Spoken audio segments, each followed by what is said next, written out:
So here's the problem with consciousness. I think there's a lot of people who've developed a lot of different theories about consciousness. Also, Minsky's book came out in 1986, and we've done a lot of research since then. That's almost 40 years ago. This paper, which unifies like 7 or 8 different theories of consciousness, ones that have actual like discrete properties that we could measure from the outside, basically argues that AI agents implement all of the individual features of consciousness and that we just haven't unified them into one whole. So with consciousness, you kind of have to make a decision for yourself. Either it doesn't really exist and we're all material basic robots, or it's something ineffable and totally unquantifiable and therefore machines can just never do it.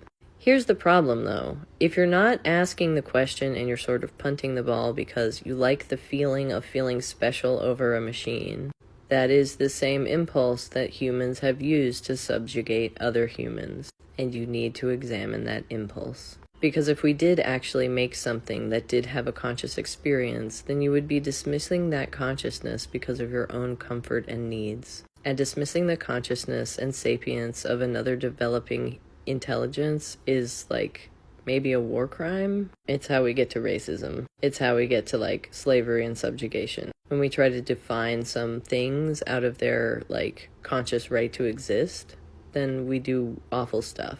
Defining some beings as conscious and some beings as not is what gives rise to things like concentration camps and concentrated animal feeding operations. If we don't want to build a machine that is a slave and not just a machine, then we need to have an actual concrete definition of when something should gain rights.